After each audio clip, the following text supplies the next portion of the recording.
Nadie imaginaba que detrás de aquella sonrisa piadosa y esas manos que bendecían multitudes se escondía uno de los secretos más oscuros del Vaticano. Su nombre, Marcial Maciel. Para muchos, un santo. Para otros, el rostro del engaño más grande en la historia moderna de la Iglesia. Lo protegieron, lo admiraron, lo veneraron, hasta que la verdad empezó a filtrarse como sangre bajo una puerta cerrada. Lo que estás a punto de escuchar no es una historia inventada, es la confesión que el poder intentó borrar para siempre.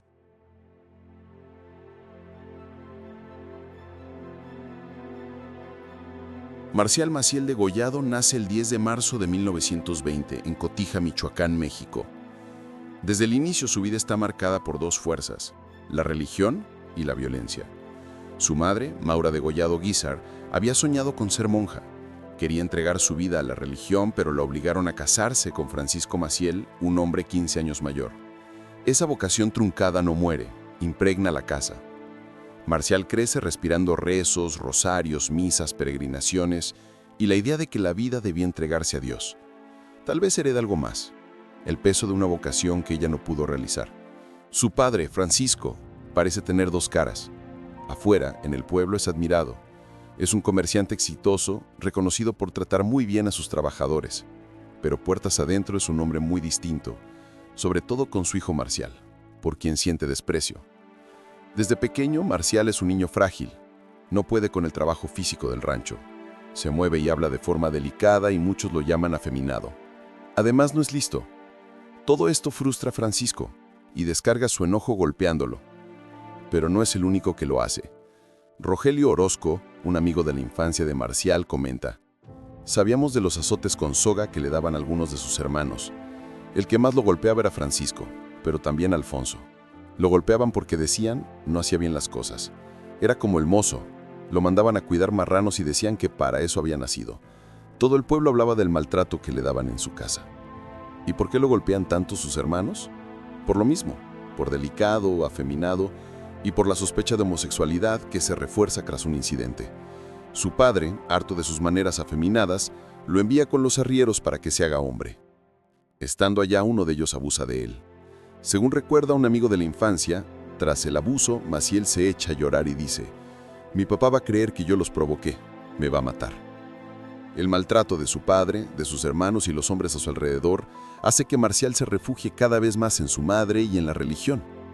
Ese cruce entre religión y violencia se intensifica a los 6 años cuando estalla un conflicto en el país. El presidente Plutarco Elías Calles impone una ley para frenar a la Iglesia Católica. Limita el número de sacerdotes, les prohíbe hablar de política y manda cerrar las escuelas religiosas. Para los católicos, eso es una declaración de guerra y se levantan en armas. Así, en 1926, estalla la Guerra Cristera. El Ejército Federal persigue y ejecuta a católicos, tanto a sacerdotes como a laicos. A muchos los fusilan en público, y hay pueblos enteros masacrados solo por darles refugio. Del otro lado, los cristeros, los soldados que pelean en nombre de Cristo, responden con violencia. Eliminan a funcionarios locales, vuelan puentes e incendian escuelas laicas. Su grito de guerra es: «Muera el gobierno, viva Cristo Rey».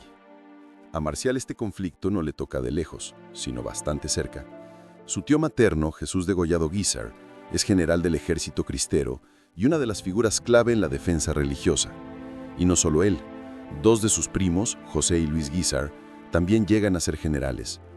Ese conflicto comienza a torcer la forma en que Marcial entiende la religión. Empieza a asociar la santidad con la violencia. En sus propias palabras: «Tuve la dicha, la felicidad de estar de pequeño en una persecución sangrienta contra Cristo. Todas las semanas íbamos al lugar donde fusilaban 2 o 3 hombres que no querían renegar de Cristo».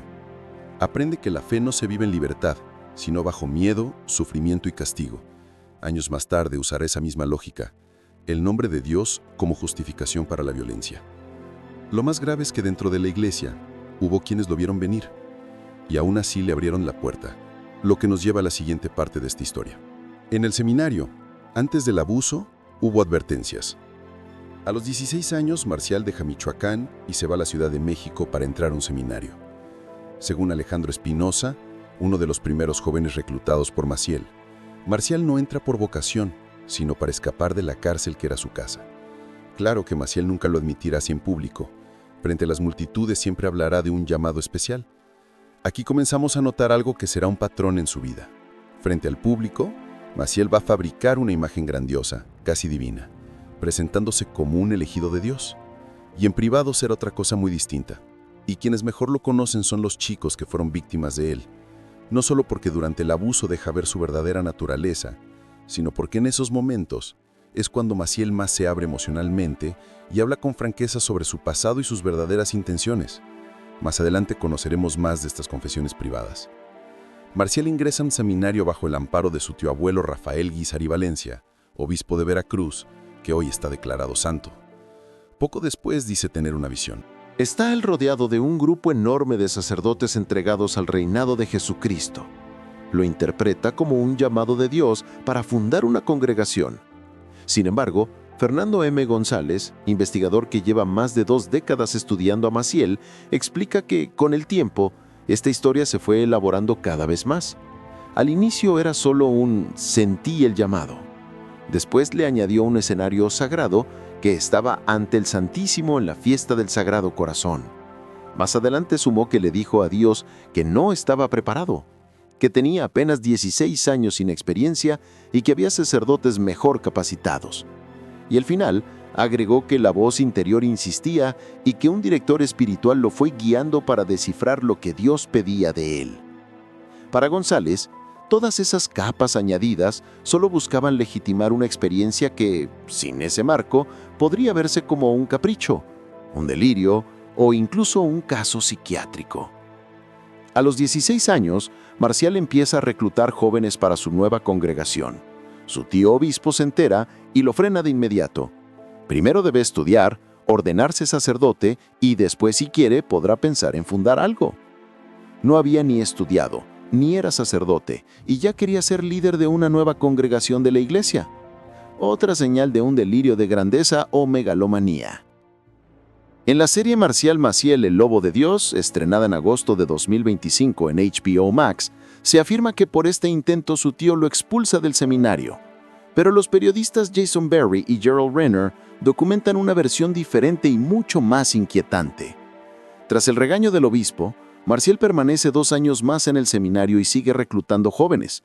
A veces incluso lleva niños al sótano de una casa, con el pretexto de enseñarles religión. Las vecinas notan algo raro. ¿Qué hace un muchacho de 16 años bajando niños a un sótano? Y peor aún, aseguran que escuchan ruidos extraños cuando él está ahí con ellos. Preocupadas, se lo cuentan al obispo. Rogelio Orozco, su amigo de la infancia y a quien Maciel convenció de seguirlo al seminario, recuerda haber escuchado al obispo gritándole furioso. Al día siguiente, el obispo muere de un infarto. Dentro del seminario, muchos señalan a Maciel como responsable de la crisis. Esta vez sí lo expulsan. Pero el episodio se vuelve aún más perturbador. El periodista Juan Guedoya recoge un testimonio según el cual en una de esas noches de intimidad con los jóvenes, Maciel hace una confesión. Se jacta de haber envenenado a su propio tío, el obispo Conciano. Tras su expulsión, Maciel recurre a otro de sus tíos, Antonio Guízar y Valencia, y logra entrar al seminario de Montezuma en Nuevo México. Pero al poco tiempo vuelve a ser expulsado. Un colaborador lo recuerda así. Lo echaron porque no lo consideraban apto para el sacerdocio. No era lo bastante listo, no estaba equilibrado ni emocional ni psicológicamente. Eso fue lo que me dijeron sus profesores. Hasta aquí no habría nada demasiado extraño. Pero lo que llama la atención es la hora. Lo echan a medianoche, de un momento a otro. No le permiten despedirse de nadie, simplemente lo sacan. Algunas versiones dicen que fue porque seguía reclutando seminaristas para su propia congregación. Pero si ese fuera el único motivo, ¿por qué sacarlo a esas horas? ¿Por qué con tanta urgencia? El investigador Fernando M. González encontró un testimonio aún más delicado que, en realidad, lo expulsaron porque lo sorprendieron en la cama con otro seminarista. Después de eso, desde Montezuma, envía una carta a otros seminarios. No acepten a Maciel degollado, lo consideran un peligro para el sacerdocio. Sabiendo que en ningún seminario lo van a recibir, Maciel recurre a un tercer tío obispo, Francisco González Arias. Este decide ignorar la advertencia de Montezuma y le ofrece continuar su formación sacerdotal desde casa. Este hombre, el obispo Francisco González, será el primero de muchos cómplices en la historia de los abusos de Maciel. Años más tarde, muchos insistirán en que nadie sabía nada, que Maciel tomó a todos por sorpresa, que no había manera de preverlo. Pero eso no es cierto. Un historial de abuso de esta magnitud no sucede por solo un hombre. Se necesita una red que lo proteja. Como verás, había oficiales de alto rango como Francisco González que sabían que recibieron denuncias y eligieron encubrir.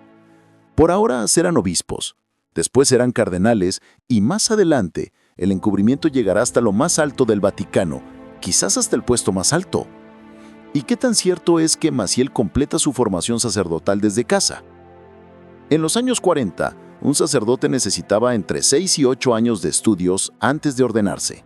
Debía aprender latín, teología, filosofía, sagrada escritura y derecho canónico, además de seguir la disciplina diaria de la vida en el seminario. Sin embargo, Maciel nunca completa nada de esto. Fernando M. González documenta que apenas sabía leer, tenía pésima ortografía y no sabía latín. Tomó algunas clases de teología, pero nada de filosofía. De hecho, los últimos estudios formales que recibió fueron hasta tercero de primaria.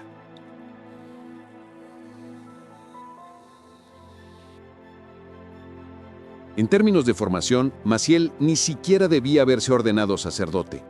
Pero una vez más, el obispo González lo permite. Como si no fuera suficiente, le concede algo más: el visto bueno para levantar su propia congregación y con esto reclutar niños. La primera víctima, el niño que habló y la iglesia cayó.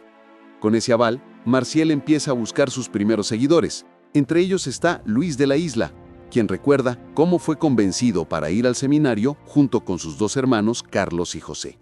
Mis hermanos y yo estábamos de acólitos en una iglesia. Un día, ese señor, Marcial Maciel, llegó a casa de mis padres y dijo: «Soy seminarista y pretendo formar una congregación de religiosos».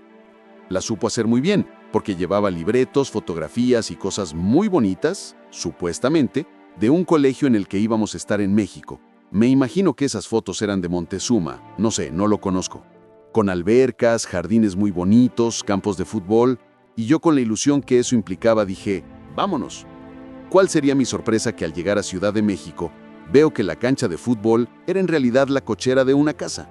Yo les dije: «Aquí no hay nada, ni alberca ni campos de fútbol», y ellos me contestaron: «Mira, hijo, ofréceselo a nuestro Señor». Así, con mentiras y engaños, Marcial reúne a un grupo de chicos. Algunos testimonios dicen que son 12, un número que busca simbolizar a los 12 apóstoles, como si él mismo se colocara en el lugar de Cristo. Pero otros mencionan que en realidad fueron 13. Varios exlegionarios aseguran que Maciel no reclutaba a cualquiera. Buscaba específicamente a los de cabello claro y piel blanca. Uno de ellos recuerda que cuando le tocaba reclutar, Maciel le daba una instrucción clara: «Consigue a los chicos más guapos e inteligentes». El 3 de enero de 1941 funda su grupo Misión del Sagrado Corazón y de Nuestra Señora de los Dolores. Con el tiempo, este se convertiría en los Legionarios de Cristo. De hecho, hoy, en su página oficial, los legionarios siguen marcando esta fecha como la de su fundación. Pero aquí hay un detalle importante. Que Maciel funde un grupo no significa que tenga la aprobación de la Iglesia. Para eso, primero necesita la autorización formal y oficial del obispo local, lo que se llama erección como instituto de derecho diocesano. Y después, si quiere crecer o extenderse a otras diócesis, necesitará el reconocimiento del Vaticano, el llamado derecho pontificio. En este momento, no tiene nada de eso, porque ni siquiera está ordenado sacerdote. Desde el nacimiento de su grupo, arranca también otra historia mucho más oscura. Maciel se sirve de las puertas cerradas de su autoridad y de la vulnerabilidad de los inocentes para aprovecharse de ellos.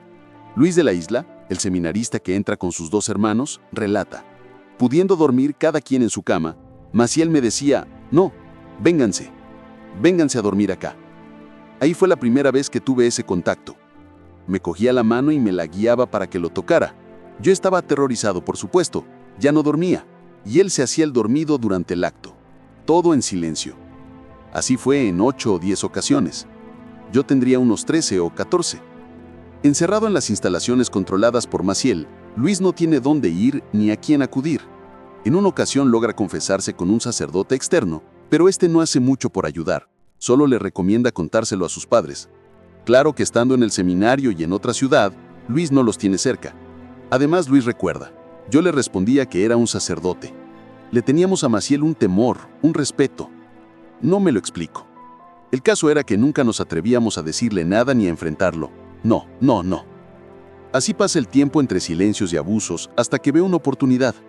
Le pide a Maciel permiso para ir de vacaciones a su casa. Sorprendentemente, este se lo concede. Y de ahí, por fin Luis logra contarles a sus padres lo sucedido. Ellos, furiosos, van directo contra el obispo González a denunciar. Este promete suspender a Marcial, pero nunca cumple. Al contrario, 2 meses después, es él mismo quien lo ordena sacerdote. El obispo González puede no haber cometido los abusos directamente, pero aún así carga con una enorme responsabilidad. Es él quien abre la puerta para que ocurran.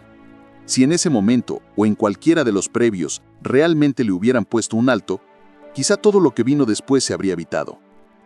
De todos los chicos reclutados, Luis es el único que se atreve a denunciar. Pero no es el único en sufrir abusos. Años después, sus propios hermanos, Carlos y José, confiesan que ellos también pasaron por algo bastante similar, pero nunca pensaron que podían hacer algo al respecto. En realidad el caso de Luis es bastante excepcional. Como explica el investigador Fernando González, lo habitual es que los niños no denuncien a una figura de autoridad y mucho menos de forma inmediata. Tanto así que en ese momento sus propios hermanos se enojan con Luis por haber acusado a Maciel. Luis consigue no volver al seminario, pero sus hermanos permanecen ahí durante años. Carlos incluso llega a ordenarse sacerdote. ¿Cómo es que sus padres lo permitieron? ¿Por qué dejaron ahí a sus propios hijos, aún sabiendo lo que pasaba dentro, sabiendo quién era Maciel? Luis ya de adulto carga con la misma duda, y cito: "Lo que nunca me he podido explicar y que nunca llegué a preguntarles a mis papás es por qué nos habían dejado". Tanto así que en ese momento sus propios hermanos se enojan con Luis por haber acusado a Maciel. Luis consigue no volver al seminario, pero sus hermanos permanecen ahí durante años. Carlos incluso llega a ordenarse sacerdote. ¿Cómo es que sus padres lo permitieron?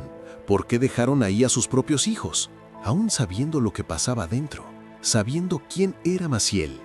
Luis ya de adulto carga con la misma duda, y cito: "Lo que nunca me he podido explicar y que nunca llegué a preguntarles a mis papás es por qué nos habían dejado ir a esa edad. Yo tenía 9 años, mi hermano José 11 y Carlos 13. Tan chicos y sin saber nada de nada. Y después cada uno va reflexionando el por qué fanatismo religioso de mis padres. Eran muy religiosos y no sabían cómo darle gracias a Dios de que estuviéramos estudiando para el sacerdocio". Por su parte, Carlos comenta: "Mi madre tenía un extraordinario interés en tener un hijo sacerdote. Además del obispo, hay otro sacerdote que sabe perfectamente lo que ocurre dentro de la comunidad de Maciel, el padre Ferreira. Un día Carlos de la Isla se acerca a confesarle directamente que se siente confundido y angustiado por lo que Maciel lo obliga a hacer. Ferreira escucha, va con Maciel, lo regaña, le dice que debe cambiar y ya nunca más vuelve a intervenir. Confía en que el depredador se va a detener por voluntad propia. ¿Por qué Ferreira no hizo nada más? Porque él también abusaba. Y lo irónico es que más tarde, cuando apartan temporalmente a Maciel para investigarlo, quien ocupa su lugar es Ferreira. Hasta aquí hay algo importante. Los chicos sí intentaban contar lo que les estaba pasando. Luis y Carlos sí buscaron ayuda, no en una denuncia formal, sino en confesión. Era el espacio donde sentían que podían hablar. Y entonces surge la pregunta: ¿cuántos otros sacerdotes escucharon confesiones parecidas y decidieron no hacer nada? Es cierto, existe el secreto de confesión, una regla de la Iglesia que obliga al sacerdote a guardar silencio absoluto sobre lo que escucha en confesión, sin excepciones. No importa lo grave que sea el pecado, o incluso si se trata de un delito, el cura no puede contárselo a nadie, ni a las autoridades ni a otros sacerdotes.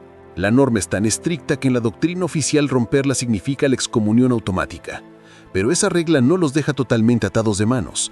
Había cosas que sí podían hacer: aconsejar al niño que busca ayuda, animarlo a hablar con alguien de confianza, o lo más importante, invitarlo a repetirle lo que ya dijo, solo que fuera del confesionario. Si la persona lo decía fuera, no estaba protegido por el secreto, y en ese momento el sacerdote sí podía intervenir o denunciar.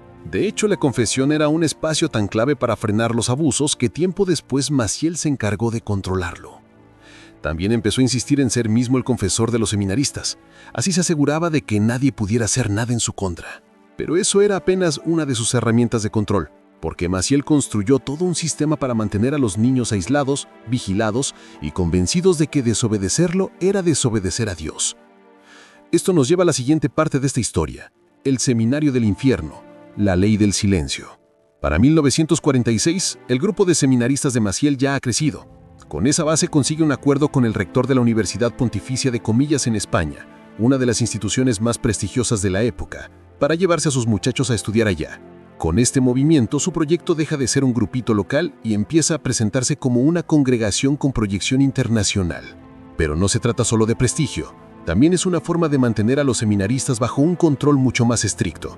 Están a un océano de distancia de sus familias, viviendo en un edificio donde nada se mueve sin la aprobación de Maciel. Cada minuto de su vida está vigilado, no pueden usar teléfonos, les revisan todo el correo y cuando les dan periódicos ya vienen recortadas las notas que podrían ser problemáticas.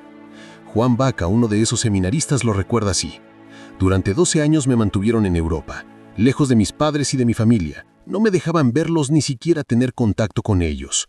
Y para asegurarse todavía más de ese control, Maciel impone un juramento especial. En cualquier congregación religiosa, los miembros consagrados hacen 3 votos básicos: pobreza, castidad y obediencia. Pero en la Legión, además de esos 3, Maciel les impone un cuarto: prometer que nunca van a hablar mal de sus superiores, de la congregación, ni de él mismo. Y todavía más. Si escuchan a alguien hacerlo, están obligados a delatarlo. Maciel lo llama voto de caridad, supuestamente para evitar chismes y críticas, pero en la práctica funciona como una ley del silencio. La disciplina en el seminario también es extrema. Para espantar los pensamientos impuros les dan el cilicio, una correa de cuero con púas de metal que deben apretarse en los muslos. Este es un aparato que está diseñado exclusivamente para causar dolor o incomodidad. Un exseminarista recuerda: las agujas se me clavaban en la piel y me dolía muchísimo y aún así los malos pensamientos seguían ahí. Por las noches el silencio del dormitorio se rompe con los golpes de los látigos. Los muchachos se azotan la espalda, convencidos de que así borran sus pecados. Los superiores les repiten que si dejan la legión, sus almas se van directo al infierno. La frase que escuchan una y otra vez es: vocación perdida, condenación segura. Con ese miedo los retienen incluso después de años de querer irse. En medio de ese ambiente de control, miedo y silencio, Juan Baca, que en ese momento apenas tiene 12, vive una noche que jamás olvidará. Está en la cama intentando dormir cuando un compañero se acerca y le susurra que Maciel quiere verlo. Juan se siente especial. El superior lo está llamando a él y nada menos que a su cuarto. Abre la puerta y lo encuentra recostado en la cama. Con voz quejumbrosa, Maciel le dice: acércate, siéntate aquí. Le pido un masaje en el estómago porque según él tiene dolores muy fuertes. Juan lo narra así. Él me guía con su mano mi manita de 12 y me dice: más abajo, hasta que siento que mi mano lo está tocando. Me dice: frótame así, yo te voy a decir cómo. Y entonces mete su mano en mi pantalón y me toca. Yo perdí todo control de mí mismo. Me quedé completamente petrificado. No podía moverme. Él me iba diciendo qué hacer. A la mañana siguiente, Juan va a la habitación de Mael y le dice: no puedo comulgar por lo que usted me hizo anoche. Mael responde: yo no recuerdo haber hecho nada, pero no te preocupes. Si hiciste algo, fue para aliviarme del dolor. Hiciste un acto de caridad y si algo te inquieta, yo te doy la absolución. Vete tranquilo. Un mes después vuelve a suceder y luego otra vez y otra y así empieza un ciclo que no se detendrá durante 13 años. Lo más duro es que hay adultos en el seminario que ven lo que está pasando y aún así no hacen nada. El secretario de Mael, Federico Domínguez, recuerda: Marcial me estaba dictando ideas generales para las cartas que tenía que enviar. Luego me dijo: ahora váyase que tengo que leer el breviario. Yo nunca lo había visto leer el breviario. Una instrucción que me había dado, no la entendí bien. Y como 5 minutos después decidí ir a su cuarto. La luz estaba apagada, Mael estaba acostado y el joven Juan Baca estaba ahí. Lo percibí en la oscuridad. Me salí del cuarto. El secretario ve con sus propios ojos a Juan en la cama de Maciel de noche y no dice una palabra. Y no es el único. El investigador Fernando González muestra que en el seminario se habla de cómo Maciel llama a distintos jóvenes a su cuarto. Hay incomodidad, hay sospechas, pero nunca lo suficiente para que alguien investigue o lo frene. Y así todo sigue igual durante años. A los 16, Arturo Jurado Guzmán recibe la orden de Maciel de ir a su habitación. El cuarto está a oscuras. Maciel gime de dolor, dice que son problemas en el estómago. Le pide que ponga la mano sobre su abdomen y comience a darle un masaje. Le ordena que baje más y más hasta que termina tocándolo. Al mismo tiempo, Maciel empieza a tocarlo a él. Le asegura que por el dolor que sufre tiene una dispensa personal del Papa Pío X para hacer estos actos. Maciel repite lo mismo con Jurado en 40 ocasiones. Luego intenta penetrarlo, 69-66. Jurado se resiste y Maciel sin más lo deja y manda llamar a otro. José Antonio Pérez Olvera es llamado a la habitación de Maciel. El fundador le dice que está preocupado por la salud de su hermano Fernando. Le explica que necesita una muestra de su para enviarla a un médico en Madrid y que con ese análisis podrán encontrar la solución al problema de su hermano. José Antonio se queda desconcertado, pero aún así obedece. Maciel lo toca hasta que logra que se vea en un frasco. Después le ordena recibir la comunión y le advierte, nunca le cuentes a nadie sobre este acto heroico. Mientras tanto, Fernando, su hermano, tiene 14. Maciel intenta acercarse íntimamente a él, pero este lo rechaza. Entonces Mael lo encierra en un cuarto de aislamiento sin luz ni ventanas durante un mes. Si hubiera estado más tiempo ahí, habría perdido la razón. Recuerda, en otra ocasión, Maciel ordena empacar y caminar hasta la estación del tren a varios kilómetros de distancia. Fernando sale a media mañana y llega hasta las 7 de la tarde agotado y con hambre. No lleva dinero y para las 11 de la noche ya está desesperado. Mael aparece en un coche y lo recoge para regresarlo al seminario. Poco después lo expulsa y lo manda de regreso a México. Mael a veces lleva a 2 muchachos a su habitación y los obliga a tocar entre ellos. Les asegura que esa actividad es moralmente correcta y que incluso tiene un permiso especial del Papa. A Saúl Barrales Arellano, Maciel lo busca varias veces para que se acerque íntimamente, pero él siempre lo rechaza. Por las noches, cuando Mael se queda dormido, Barrales se acuesta atravesado en la entrada de la habitación como una barrera para evitar que otros muchachos que teme puedan ceder a Maciel entren. En otra ocasión, José Barba presencia la frialdad de Mael. Apenas termina el acto, se viste con calma y lo lleva al aire libre a bendecir una comida como si nada hubiera pasado. A José le parece que la mente de Maciel vive en compartimentos separados. En un segundo borra sus abusos y vuelve a presentarse como un hombre de fe. Ese talento para fingir santidad mientras abusaba y corrompía le permitiría manipular a obispos, sobornar funcionarios y engañar al propio Vaticano. La Iglesia engañada. Como Mael burló a Roma. Según el propio relato de Marcial, una mañana de domingo de 1948, mientras celebra misa, siente una luz del Espíritu Santo que le indica que ese mismo día debe conseguir el permiso oficial para su congregación. Inspirado, sale de inmediato rumbo a la curia de Cuernavaca y pide audiencia con el obispo Alfonso Espino y Silva. Le asegura que Dios quiere que la aprobación se dé en ese mismo momento. El obispo sorprendentemente accede y así el grupo de Mael queda erigido como congregación de derecho diocesano. Pero lo que Mael presenta como un milagro tiene otra cara, mucho menos divina. Un año antes, el sacerdote Lucio Rodrigo, en contacto constante con Maciel y sus seminaristas, empieza a notar señales preocupantes. Primero percibe que Maciel no tiene la formación espiritual ni intelectual necesaria.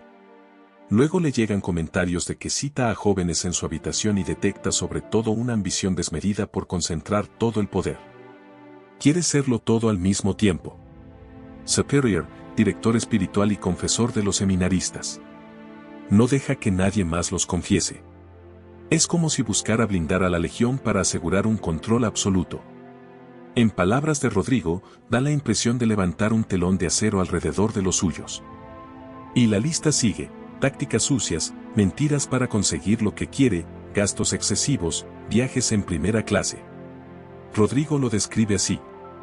Emplea a menudo recursos para cubrir con falsas apariencias realidades muy distintas que él tiene empeño en sostener.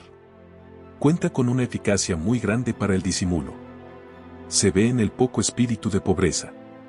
Rodrigo pone todo por escrito y envía varias cartas a distintos obispos, pero sobre todo a la entonces llamada Sagrada Congregación de Religiosos. Esto va a ser muy importante para entender hasta dónde llegaba el poder de Maciel. Así que pon mucha atención. En la Iglesia Católica el cargo más alto lo tiene el Papa.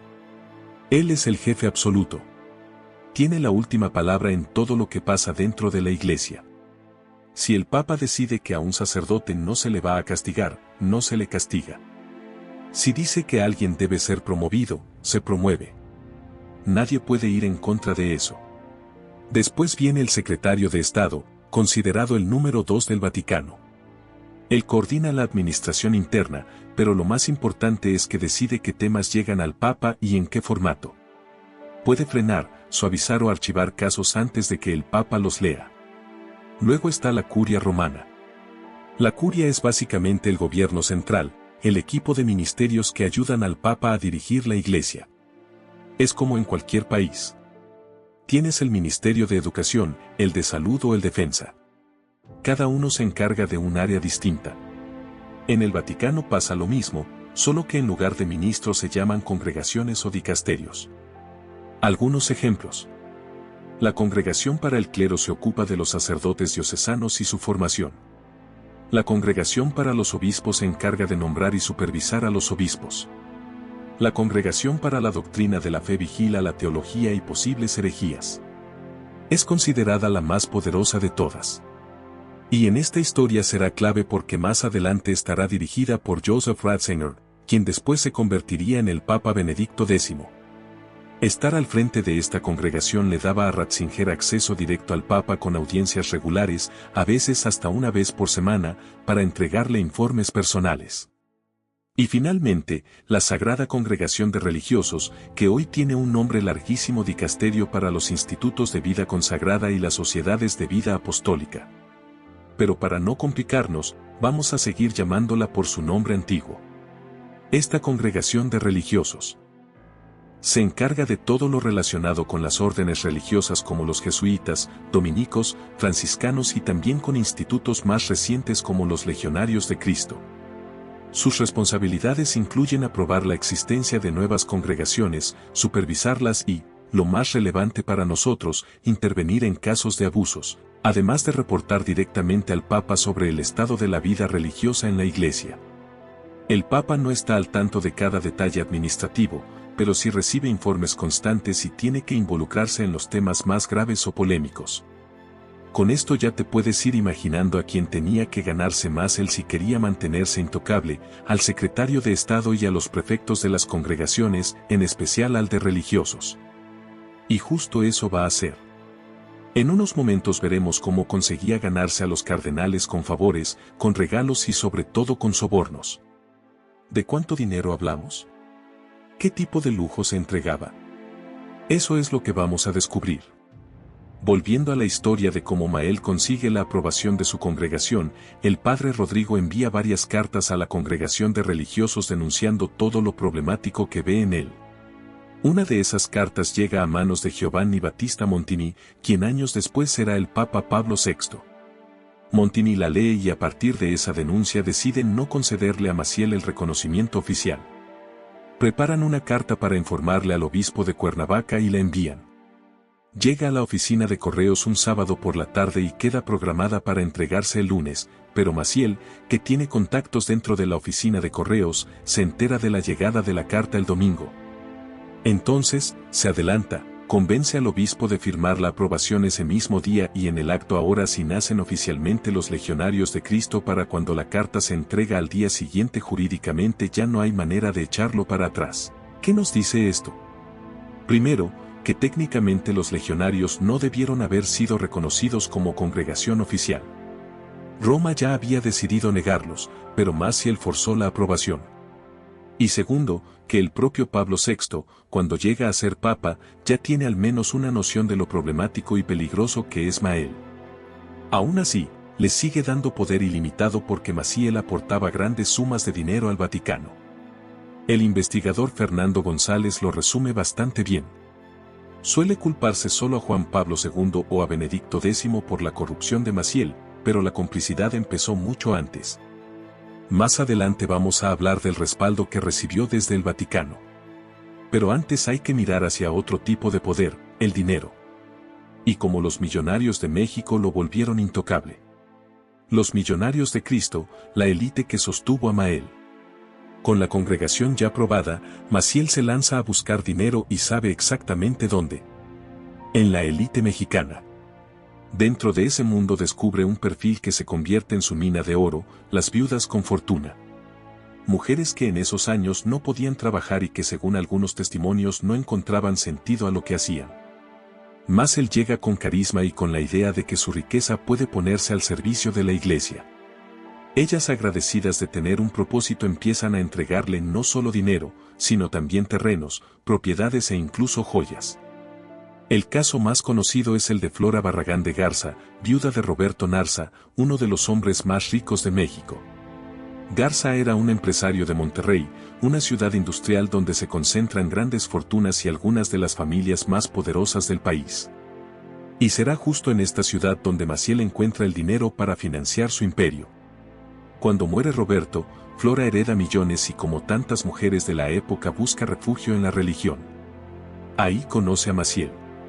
Su hija, también llamada Flora, recuerda la primera impresión. Él parecía un santo. Tenía un carisma como elevado, casi divino. Hablaba poco y muy suave. Hacía ademanes delicados, quizá un poco fingidos o afeminados. Si no hubiera sido sacerdote, lo hubieran tachado de amanerado.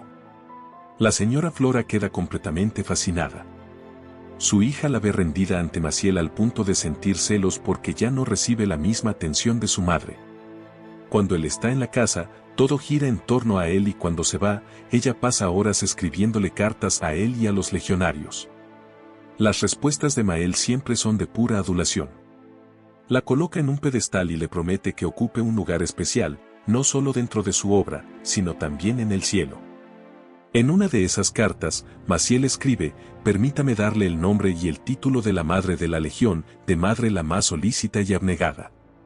Bendito sea Dios porque nos ha puesto en el camino, porque nos ha concedido la comprensión de almas como la suya, ilimitadamente sinceras y generosas. Aunque cabe señalar algo, la mayoría de esas cartas en realidad no las escribe Maciel, sino su secretario Federico Domínguez. Él mismo recuerda que Maciel solía darle la instrucción: dígale lo de siempre y procure que no sean menos de 2 cuartillas. Flora lo introduce a las familias más ricas y poderosas de Monterrey como los Sada Gómez, los Garzazada y los Zambrano. Pero lo más importante es la donación que ella misma le hace. Le entrega el terreno y el dinero para levantar el Instituto Cumbres en la Ciudad de México. Y no es cualquier escuela, sino un proyecto diseñado específicamente para atraer a la clase alta. La estrategia es abrir un colegio exclusivo con cuotas elevadas donde solo entren los hijos de las familias más ricas. Así, Maciel tiene la excusa perfecta para acercarse a sus padres, empresarios, banqueros y políticos con verdadero poder económico.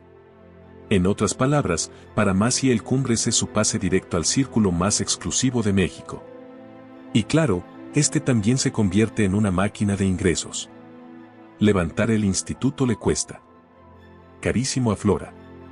Su hija conserva cartas donde la madre le confiesa a Maciel que ya no puede seguir financiando el proyecto, que el dinero de la herencia se ha acabado. La respuesta de Maciel es casi una orden. Tiene que seguir dando para que se diga que la señora Flora Barragán de Garza terminó el colegio. Solo así la gente va a confiar en mí. Le recuerda que debe vivir el voto de pobreza de Jesucristo, algo que evidentemente él no practica. Poco a poco la fortuna de Flora se va desangrando. En palabras de su hija, se la limpió de todo a todo. Quería todo, nos quería arruinar. Ella calcula que en total fueron al menos 50,00000 y casi 100 terrenos. Mi mamá tenía 110 terrenos de cientos y miles de hectáreas y al final nos dejó apenas 7 u 8. El resto fue para Marcé Maciel. Una entrevistadora le pregunta, ¿por qué? ¿Qué le prometió Maciel a cambio? Y la respuesta fue un lugar en el cielo. Él le dijo que eran escalones que ella tenía que ir subiendo para llegar al cielo. Entonces, de los 7 terrenos que quedaban, mamá quería como último escalón donar 3.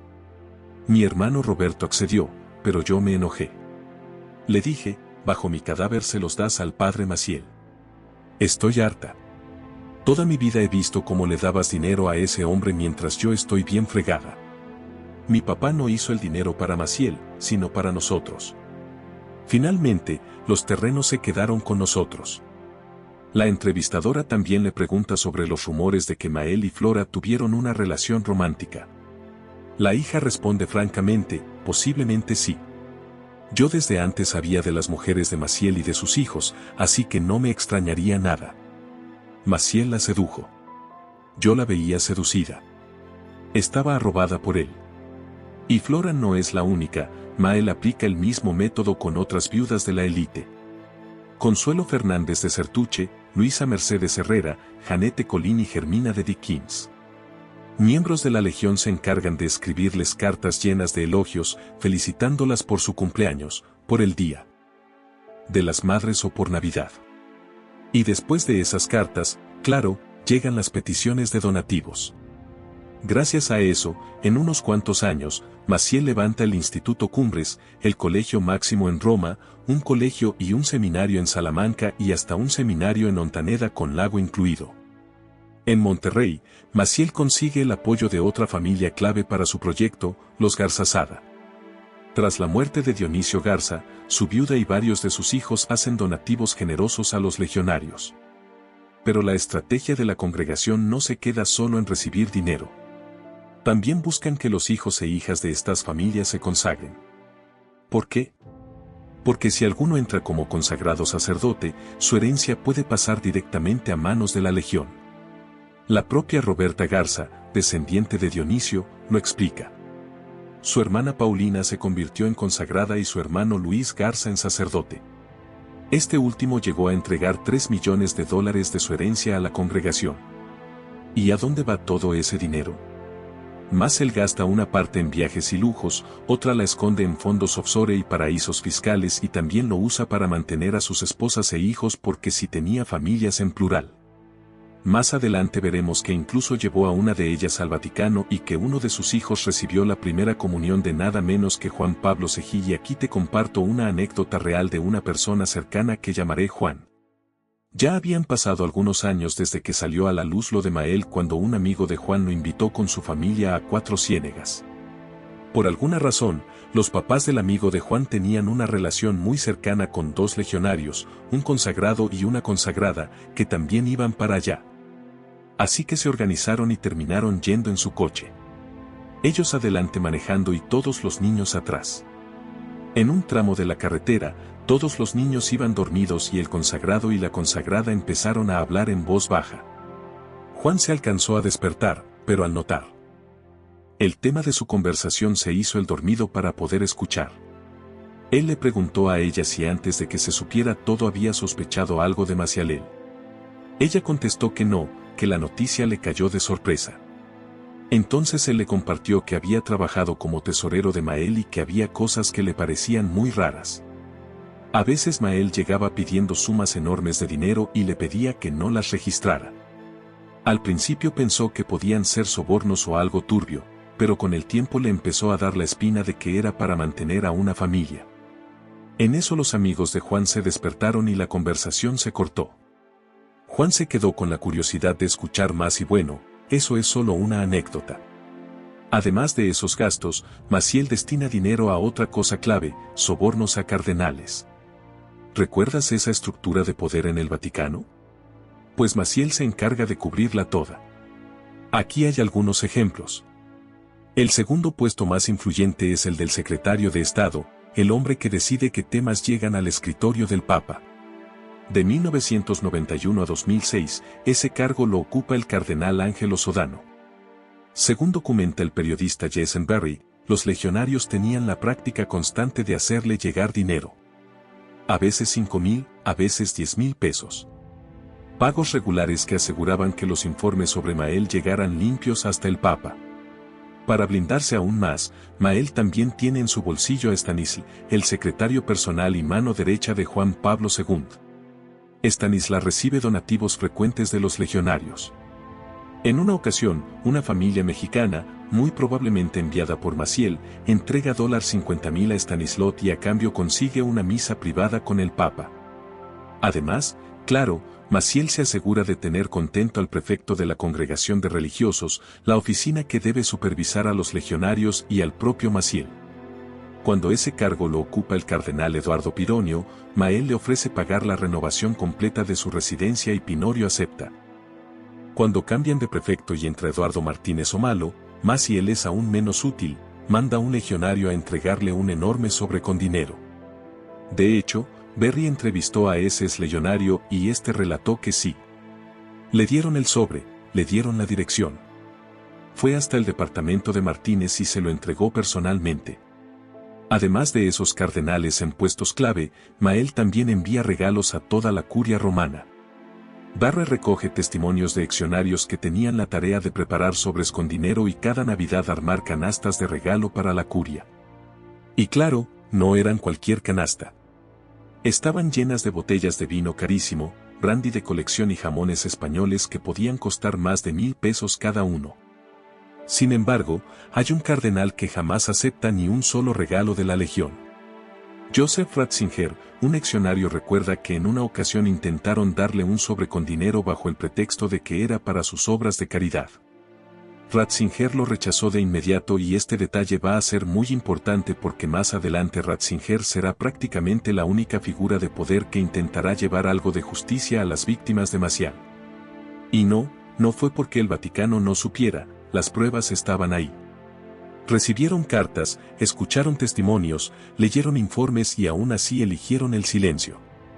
Los archivos secretos, pruebas de que el Vaticano sabía. En 1956 las cosas empiezan a complicarse para Mael.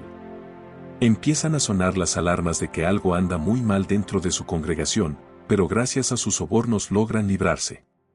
La prueba de esto está en los archivos secretos del Vaticano. Te explico.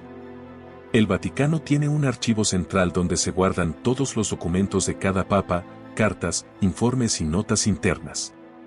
Durante siglos se le llamó Archivos Secretos Vaticanos, pero el Papa Francisco decidió que sonaba muy misterioso y siniestro y lo cambió a Archivo Apostólico Vaticano. Por tradición, los documentos de cada pontificado no se abren de inmediato, ni siquiera cuando llega el Papa siguiente. Pasan varios pontificados hasta que en algún momento el Papa en turno decide autorizar el acceso a esos archivos. Por ejemplo, los papeles del Papa Pío X, que murió en 1958, no se abrieron en tiempos de su sucesor, Juan XIII, ni con Pablo VI ni con Juan Pablo I. Tuvieron que pasar décadas hasta que en 2020 el Papa Francisco permitió que los investigadores entraran a consultarlos. Y fue justo ahí cuando salió a la luz que el Vaticano y el mismo Papa Pío X ya estaban enterados de las denuncias contra Marcial Maciel, de su dependencia a las sustancias y de los abusos. Y aún así no hicieron nada para detenerlo. Para esa época, la dependencia de Maciel a los analgésicos ya es evidente. Alejandro Espinosa recuerda que lo veían inyectarse 2 o 3 veces al día. Tenía los brazos llenos de moretones y cito, las filetero. Maciel manda a los seminaristas a hospitales para que le compren la sustancia. Saúl Barrales cuenta que lo enviaba en coche hasta el hospital de la Isola Tiberina en Roma. Si ahí no le daban las medicinas, tenían que ir a otro hospital hasta conseguirlas. Y no solo eso, muchas veces eran los propios seminaristas quienes lo inyectaban. Arturo Jurado lo describe así. Era como ser su enfermera. En muchas ocasiones tenía que aplicarle las inyecciones, ya fueran intramusculares o intravenosas. Recuerdo una vez que me dijo, no te gusta mi cuerpo, ¿verdad? Yo me quedé sin palabras. Con el tiempo, hasta su propio secretario, Federico Domínguez, empieza a notar que algo anda muy mal. Ve cómo Maciel abusa de las sustancias y al mismo tiempo cómo se rodea de muchachos en su cuarto. Preocupado decide contárselo al padre Ferreira, pero como recordarás Ferreira ya sabía todo desde años atrás y no hizo nada porque él también estaba metido en lo mismo. A pesar de todo, la conciencia empieza a pesarle y decide hablar. Junto con Domínguez envía varias cartas a obispos, arzobispos, cardenales y directamente a la Congregación de Religiosos. En una de ellas, Ferreira escribe, ya desde los primeros años de mi colaboración con la obra del padre Maciel, se me presentó un hermano apostólico con inquietudes de conciencia por ciertas maneras de tratarlo el padre Maciel. Concretamente, el muchacho se refería a actos impúdicos. Lo mismo me refirió que le ocurrió a un hermano carnal de él. Se está refiriendo a los hermanos Islas y añade que conoce al menos otros 4 casos más. Lo que Ferreira nunca menciona, claro, son sus propios actos. Cuando un arzobispo recibe la carta, él mismo redacta otra dirigida a la congregación de religiosos. Ahí describe, el asunto que me lleva a dirigirme es sumamente delicado y penoso por tratarse de una persona muy conocida en las congregaciones romanas, en las cuales goza de gran simpatía. Puedo asegurar que en todo este asunto no me mueve otra cosa que el deseo sincero de ver por el bien espiritual de esa congregación naciente, pero juzgo que es necesaria la intervención inmediata de la congregación de religiosos para evitar después males mayores. Si te fijas, el enfoque del arzobispo no está en proteger a las víctimas, sino en cuidar a la institución.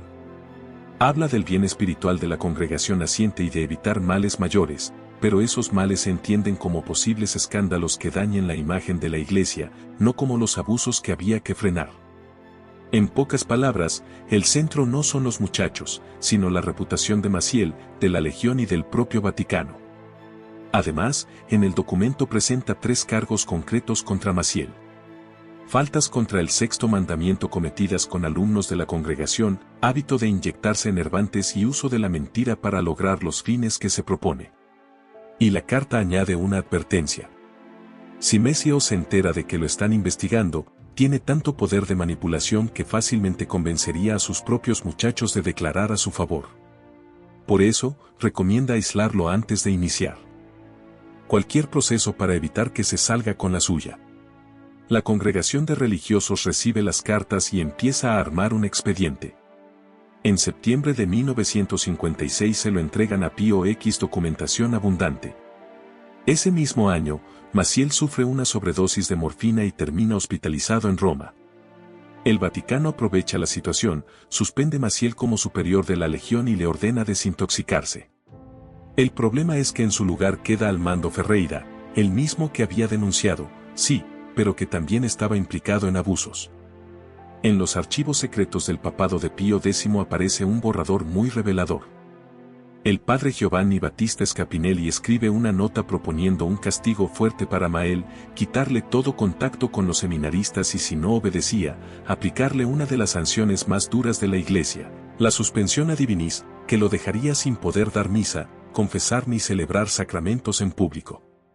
Esto es importante porque demuestra que ya en 1956 había voces dentro del Vaticano que estaban tomando en serio las denuncias de abuso y querían proteger a los muchachos. Sin embargo, en los siguientes borradores de la nota, estas sanciones desaparecen. El documento final, fechado el 2 de octubre de 1956, ya solo habla de que Mael reciba tratamiento médico sin prohibirle contacto con seminaristas. ¿Por qué ese cambio? Los mismos archivos dan la respuesta. Recomendaciones e intervenciones de personalidades de alto rango detuvieron la sanción. En otras palabras, alguien poderoso movió los hilos para protegerlo. Unas semanas después, el Vaticano envía una investigación más a fondo y busca entrevistar directamente a los seminaristas legionarios. Pero para entonces, Mael ya está enterado y los muchachos ya han sido advertidos para que no digan nada. Arturo Jurado recuerda que les dijeron que los investigadores eran gente malintencionada y que no tenían obligación de decir la verdad. José Barba añade que a él le dijeron, obra según tu conciencia, pero su conciencia llevaba años siendo moldeada por Mael. Así, entre el miedo, la lealtad y la manipulación, ninguno de los seminaristas se atreve a declarar en su contra. Y aun si los seminaristas hubieran querido hablar, la investigación tampoco parecía ir en serio. José Antonio Pérez recuerda que los enviados del Vaticano nunca iban al grano. En vez de preguntar de frente si Mael abusaba, hablaban con rodeos. Si un muchacho insinuaba algo como que Maciel lo llamaba seguido a su cuarto o que siempre decía estar enfermo de dolores, de inmediato cambiaba la conversación. Era como si ellos mismos no quisieran llegar a la verdad. El investigador Fernando M. González, el sacerdote y activista Alberto Etaí y José Barba, una de las víctimas de Maciel, publicaron un libro cuyo título, me parece, resume perfectamente la actitud del Vaticano, la voluntad de no saber. La investigación contra Mael se extiende hasta 1957 y 1958. Así que más que una investigación real, parece que solo están haciendo tiempo. ¿Tiempo para qué? Para que la cabeza de la Iglesia deje de estorbarles. En octubre de 1958 muere el Papa Pío X y apenas 4 días después Maciel regresa al poder como superior de la Legión. Esto es gravísimo porque cuando un papa muere en el Vaticano se entra en un periodo llamado sede vacante. Es un tiempo en el que nadie tiene la autoridad de tomar decisiones importantes hasta que se elija el nuevo papa. Todo debe quedar congelado. Y sin embargo, justo en ese vacío, reinstalan a Maciel. ¿Qué nos dice esto? Que lo más probable es que Pío X sí quería reprenderlo, pero en la Congregación de Religios o en otros organismos del Vaticano, Maciel tenía aliados comprados. Solo esperaron a que muriera el Papa y ya sin oposición lo devolvieron al cargo. Pero esto fue solo una pequeña muestra de todo lo que vendría después cuando Maciel no solo tendría aliados, sino el control total del sistema. El sistema comprado sacrificando a las víctimas. El poder de Maciel sigue creciendo, recluta más seminaristas, abre más seminarios y escuelas en México, España, Irlanda, Italia y Estados Unidos.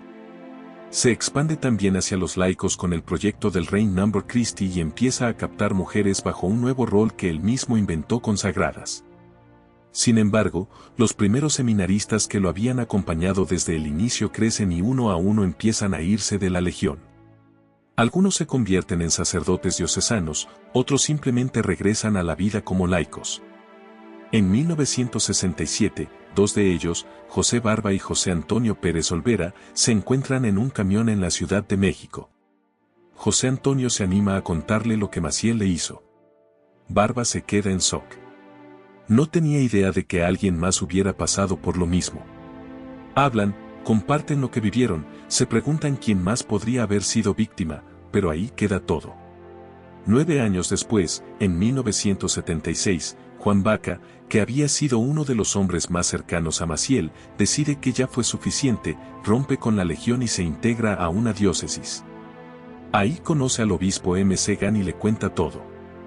De inmediato M. Segan le dice que ese testimonio tiene que llegar al Vaticano. Baca le responde que está seguro de que no va a pasar nada, pero M. Segan insiste. Si lo hacen por los canales oficiales, el Vaticano no podrá ignorarlo. Así lo anima a escribir una carta. Esta dice: la desgracia y tortura moral de mi vida empezaron esa noche de diciembre de 1949. Yo no cumplía los 13 sin ni siquiera haber manchado seriamente la inocencia de mi infancia. Cuando en esa noche, en medio de mi terrible confusión y angustia, más me la arrancó. Yo había entrado a la Legión durante mi infancia sin experiencia íntima alguna. Fue él quien inició el abuso aberrante y sacrilegio esa noche. El abuso que duraría 13 dolorosos años. Baca, además, incluye el nombre de otros 20 jóvenes que personalmente le habían contado que Maciel cometió lo mismo contra ellos. M. Segan consulta a uno de los mencionados por Baca, Félix Alarcón, quien declara: me hubiera llevado esta información conmigo a mi tumba, pero cuando mi obispo me solicitó que verificara la declaración de Baca, me viene un aprieto. Después M. Segan contacta a un abogado canónico. Juntos preparan un archivo que incluye la carta de Baca y la declaración de Alarcón y lo envían al delegado papal en Washington solicitando que el Vaticano investigue a Maciel a pesar del enorme poder que ya tiene en Roma. El resultado es nada. Ningún funcionario del Vaticano pide más información, simplemente se ignora. ¿Por qué no responde nada? Porque la denuncia que recibe el delegado papal se manda directo a la Secretaría de Estado y como ya vimos, Maciel tenía sobornado al responsable.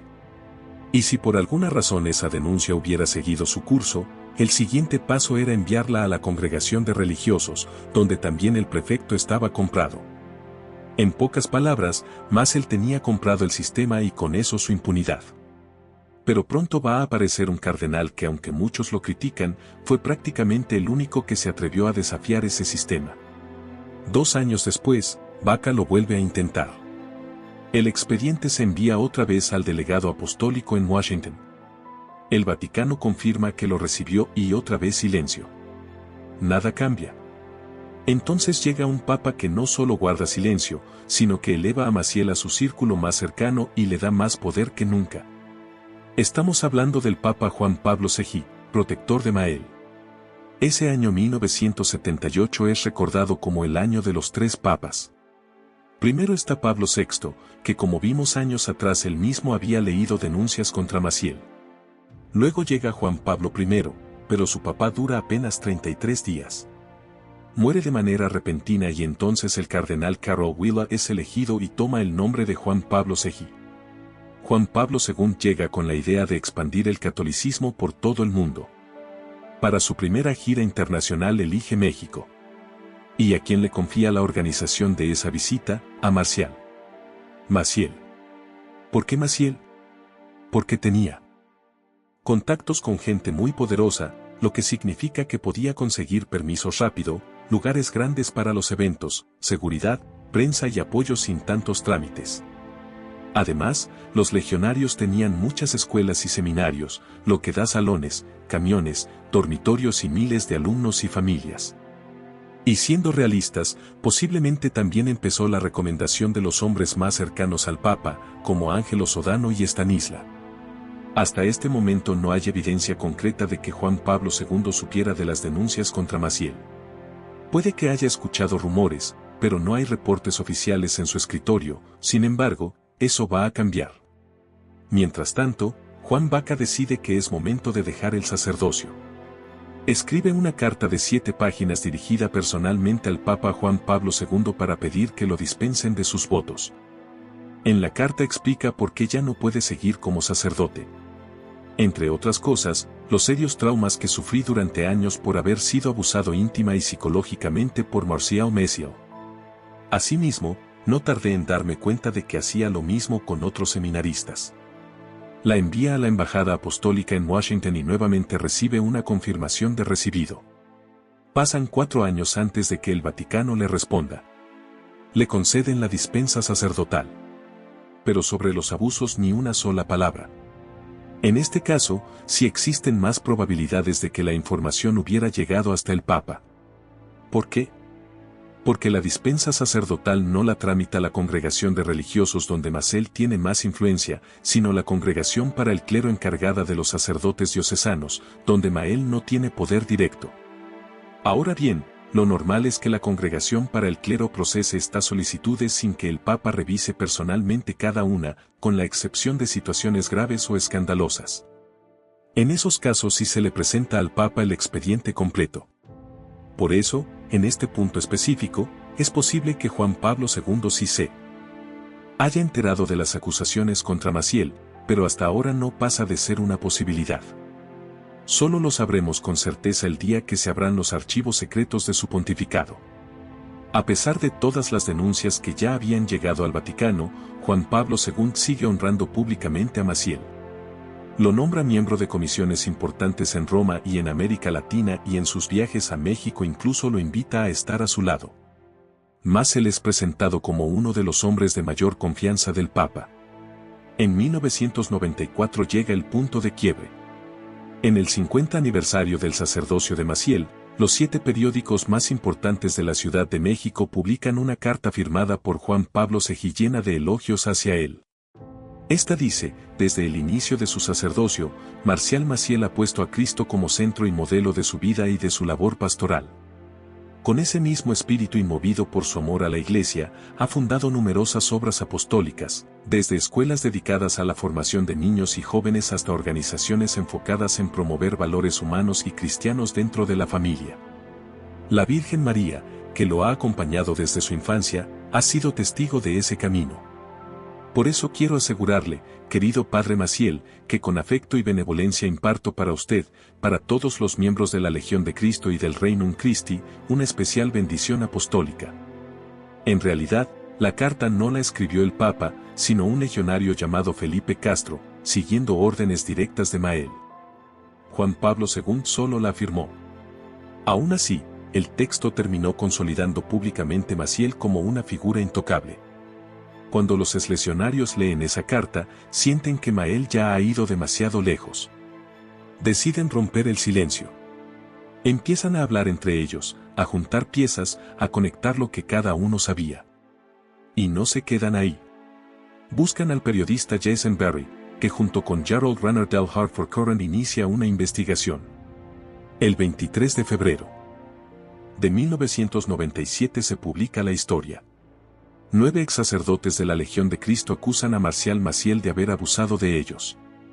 Sin embargo, a pesar de lo explosivo del reportaje, ningún otro medio lo retoma. Ni siquiera en México, Maciel tiene la prensa en la bolsa. Pero ese silencio no detiene a las víctimas. Siguen insistiendo y buscan más espacios. El primero en abrirles la puerta es La Jornada, que publica un reportaje amplio y detallado. El resto de los periódicos actúan como si nada hubiera pasado. Aún así, los testimonios llaman la atención de CNI, Canal 40, una televisora nacional que se prepara para entrevistarlos. Pero antes de que el programa salga al aire, empiezan las presiones.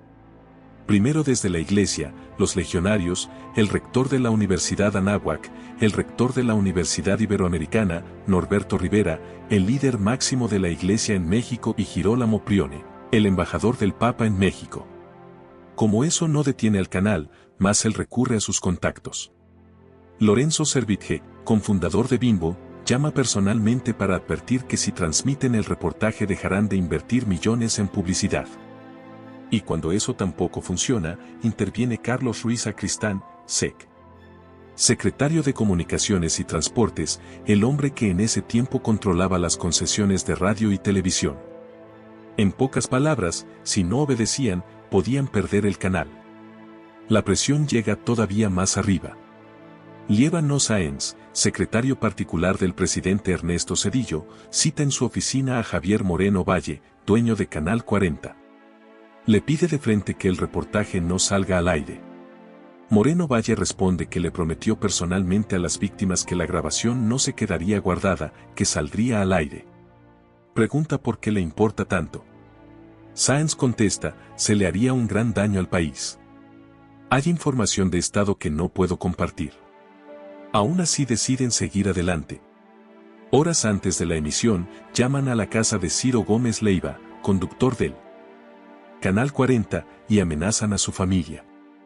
Ciro manda guaruras a cuidarlos y toma la decisión. El programa se transmitirá. Aquellos que alcanzan a ver el programa quedan en shock.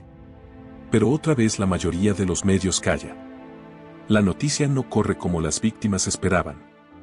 Y no solo eso, ese mismo año Juan Pablo II pone a Maciel como invitado especial en la Gran Asamblea de Obispos para América Latina. Aquí vale la pena detenernos un momento. Supongamos que hasta este punto Juan Pablo II realmente no sabía nada, que sus colaboradores lo habían blindado por completo y que nunca le llegó ni un solo rumor. Parece difícil de creer, pero bueno, supongamos. Después del reportaje en el Hartford Courant, del artículo en La Jornada y del programa de Canal 40, ya era imposible fingir que nadie sabía. Norberto Rivera, el líder de la Iglesia en México, y Girolamo Prigione, el embajador del Papa en México, estaban completamente enterados. ¿De verdad no le avisaron al Papa suponiendo que él mismo no tuviera idea? Nadie le advirtió. Dejaron que siguiera honrando a Maciel como invitado especial a un riesgo de avergonzarse. O esas invitaciones eran más bien la manera de callar críticas, un respaldo público que mandaba un mensaje de que si el Papa lo apoya, ¿qué tan ciertas pueden ser esas acusaciones? ¿Tú qué piensas? Aquí también cabe mencionar algo. Para esta época ya existía una fotografía donde aparece Raúl, uno de los hijos de Maciel, recibiendo la bendición personal de Juan Pablo II durante una misa privada en el Vaticano. La foto la tomó el propio Maciel. Él mismo llevó al niño hasta el Papa, y lo más sorprendente es que no estaban solos, también estaban Norma, una de las mujeres con las que tenía una relación, y su hija Normita. En otras palabras, Juan Pablo yo frente a él, a Maciel acompañado de una mujer y 2 hijos, y no se preguntó qué hacía un sacerdote con una familia entera al lado, y bueno, ¿cuántas familias tenía en realidad? En México, Maciel estuvo con Blanca Estela Lara Gutiérrez, a quien conoció cuando ella tenía 19 y él 56. Con ella tuvo 2 hijos, Raúl, el de la foto, y Omar. Años más tarde, ambos revelarían que fueron abusados por su propio padre. En España tenía otra relación con Norma Gilda Baños, con quien tuvo una hija, Normita. Ella, por cierto, en 2011 terminó casándose con un exnovicio de los legionarios. Y aún hay más. Distintos reportajes señalan que Mael pudo haber tenido otras 2 mujeres en México y una en Suiza, además de 3 hijos más. Esto último no está totalmente comprobado, pero sí hay pruebas e indicios de ello. Todo esto llegó al público solo después de su muerte. Pero mientras Mael vivía, el jefe máximo, el Vaticano, ya conocía la verdad y aunque parecía dispuesto a hacer justicia, terminó uniéndose al sistema de encubrimiento, protegiendo a la institución, no a las víctimas. El último engaño, la justicia que nunca llegó. En 1998, José Barba y Arturo Jurado vuelven a intentarlo. Quieren justicia, quieren sacar a Mael de su puesto y detener los abusos. Esta vez no van solos, llevan a su abogada Martha Wigan y viajan directo a Roma. Ya no acuden a la Congregación para Religiosos, ahora apuntan más alto la Congregación para la Doctrina de la Fe, el Tribunal del Vaticano que se encarga de los casos penales contra sacerdotes, donde el prefecto es el cardenal Joseph Ratzinger. El 17 de octubre tienen cita con Gianfranco Giridotti, subsecretario de la CDF. Le entregan el expediente. Al salir aparece en el pasillo el propio Ratzinger. Lo saluda, se despide y sigue su camino. Pero Vegan, la abogada, les advierte, eso no fue casual. El cardenal quería medirlos, ver qué tipo de hombres eran. Días después, Barba envía por mensajería un paquete de 1,5 kilos con todos los documentos notariados que respaldan su denuncia. Pasa un año y nada, finalmente llega una respuesta pro nan, que significa por ahora. En otras palabras, el caso queda suspendido temporalmente. ¿Qué quiere decir eso? Todo apunta a que igual que en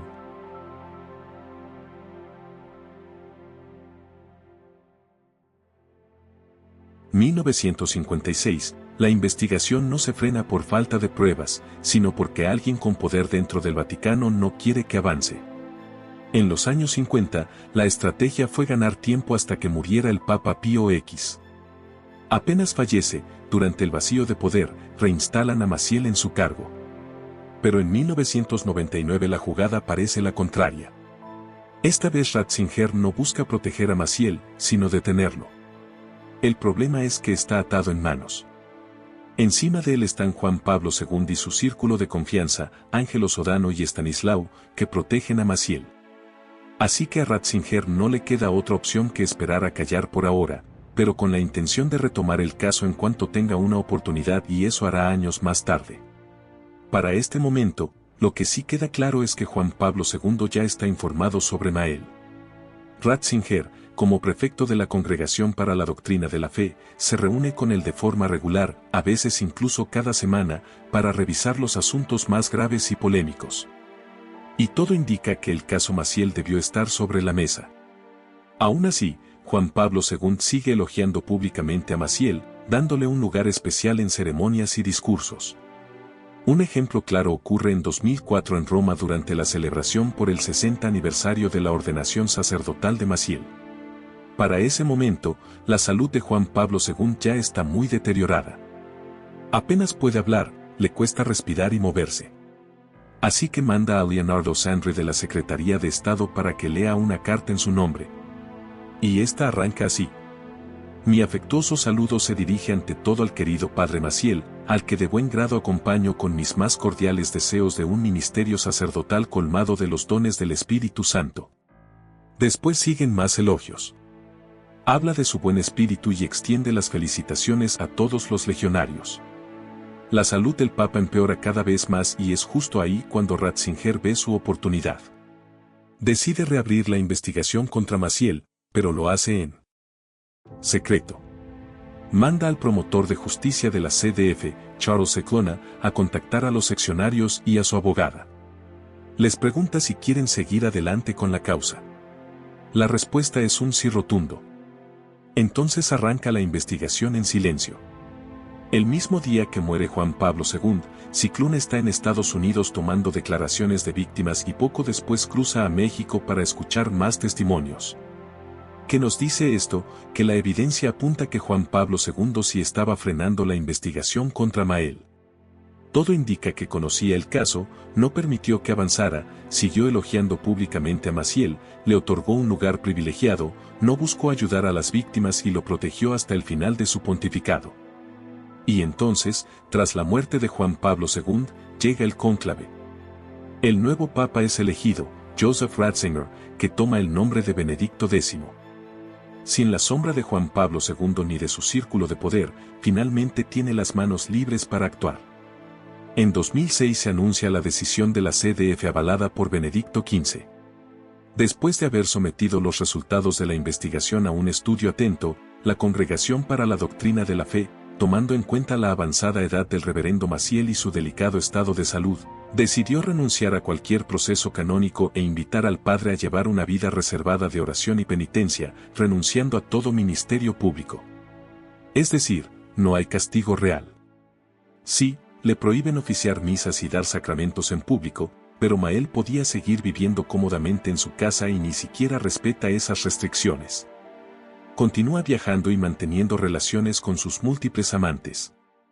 Al final, incluso Ratzinger, el hombre que nunca aceptó sobornos, que parecía decidido a detenerlo, no lleva a juicio a Maciel, ni siquiera lo expulsa del sacerdocio, lo deja irse sin castigo real. Y no solo eso, durante su papado nombra cardenal a Stanislo, el secretario personal de Juan Pablo II, señalado públicamente por recibir sobornos. Además, rompe la regla canónica de esperar 5 años tras la muerte de alguien para abrir la causa de datificación. En cuestión de semanas inicia la de Juan Pablo II y en 2011 él mismo lo beatifica. Todo esto levantó preguntas. ¿Por qué no juzgar a Mael? ¿Por qué seguir como si nada? ¿Por qué acelerar la causa de Juan Pablo II? El periodista Jamie Dard ofrece una explicación. Aunque Ratzinger sí buscaba apartar a Maciel y evitar que los abusos siguieran, nunca quiso hacerlo público. Su prioridad, dice Dovard, siempre fue proteger la imagen de la Iglesia. Para demostrarlo, cita una carta confidencial que Ratzinger envió en 2001 a todos los obispos, advirtiéndoles de sanciones muy duras si llevaban denuncias de abusos de sacerdotes ante las autoridades civiles. Esta dice, se deben investigar los casos de la forma más secreta posible. Bajo un silencio perpetuo. Todos deben guardar el secreto más estricto, considerado como un secreto del Santo Oficio bajo pena de excomunión. Eso fue exactamente lo que Ratzinger hizo con Mael, investigarlo, sí, pero ocultarlo al mundo. Así Mael sale impune. A pesar de los abusos, de las inocencias robadas, las vidas arruinadas, de las mentiras, las dobles vidas, las sustancias, los sobornos, la corrupción y de las montañas de evidencia en su contra, sale protegido por la misma Iglesia. En el 2008, Marcial Maciel muere en Jacksonville, Florida, y poco a poco empiezan a salir las verdades. Que tenía una familia secreta en México, que tenía otra en España, que había abusado de sus propios hijos, que vivió enganchado a las sustancias, que compraba silencios en el Vaticano, que amasó fortunas a costa de donativos y que detrás de la imagen de santo fundador había un depredador con decenas de víctimas. Si existe una encarnación de la maldad, si el rostro del pudiera tomar forma humana, sería el de Marcial Maciel, porque supo disfrazar el horror con sotana y sonrisa. Su pecado no fue solo el de un hombre, sino el de todos los que callaron, el de quienes lo protegieron, el de quienes veneraron su mentira como si fuera virtud. Y es imposible no recordar aquel pasaje del Evangelio cuando Jesús pregunta al hombre poseído, ¿cómo te llamas? Y él responde, Legión me llamo porque somos muchos. Legión, el mismo nombre con el que tatuó su obra. Así fue Maciel, una legión de engaños, abusos y silencios. El mal más peligroso no siempre se muestra con violencia, a veces se viste de santidad. En 2010, 2 años después de la muerte de Maciel, 6 papas desde la primera denuncia en su contra, 4 denuncias formales presentadas en el Vaticano, 2 investigaciones abiertas, múltiples quejas enviadas a las congregaciones, artículos en periódicos, reportajes en televisión, líderes de la Iglesia plenamente conscientes de lo que estaba pasando. Y entonces el Vaticano saca un comunicado en el que afirma, las acciones gravísimas y objetivamente inmorales del padre Maciel eran desconocidas para la gran mayoría de los legionarios. Maciel creó un mecanismo de defensa que durante mucho tiempo lo volvió inalcanzable, haciendo muy difícil conocer la verdad sobre su vida. El descubrimiento y el conocimiento de la verdad acerca del fundador provocó entre los miembros de la Legión sorpresa, consternación y un profundo dolor. La postura de la iglesia y de los legionarios es lavarse las manos, fingir sorpresa, asegurar que nadie sabía, que todo fue culpa exclusiva de Mael. Pero al revisar el caso a fondo, esa versión se cae sola. Sabían legionarios, sacerdotes diocesanos, obispos, cardenales, incluso en las más altas esferas del Vaticano. Y aún así nadie actuó. Lo más grave es que el caso de Mael no es algo aislado. El John J. Report, uno de los estudios más importantes sobre este tema, reveló que solo en Estados Unidos, entre 1950 y 2002, más de 4.000 sacerdotes enfrentaron acusaciones de abuso. En Australia la cifra también supera los 4.000.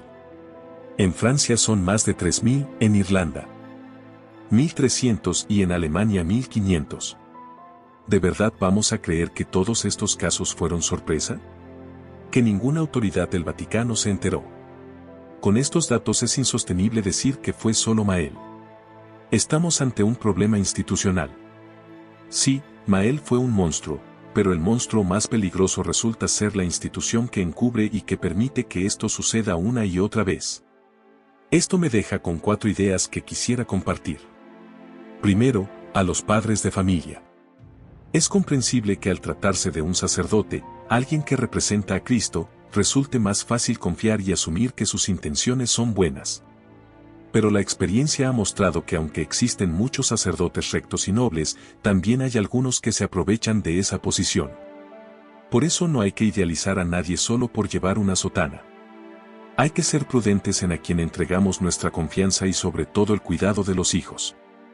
No se trata de sospechar de todos los sacerdotes, sino de tratarlos como a cualquier otra persona, sin dar crédito automático y dejando que la confianza se construya poco a poco, con hechos, no solo con símbolos.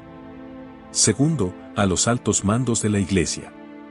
Durante años ocultaron los abusos para proteger su reputación.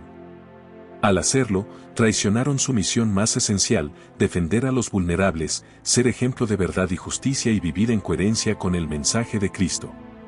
Es momento de un cambio, no más encubrimientos, no más castigos simbólicos. Los sacerdotes que cometen abusos deben ser apartados del ministerio y entregados a la justicia civil como cualquier otro ciudadano.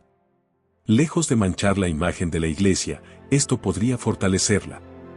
Mostraría que realmente están del lado de las víctimas y no de los victimarios. Indudablemente la Iglesia ha sido refugio, apoyo y consuelo para millones en todo el mundo. Y es admirable todo lo que ha hecho.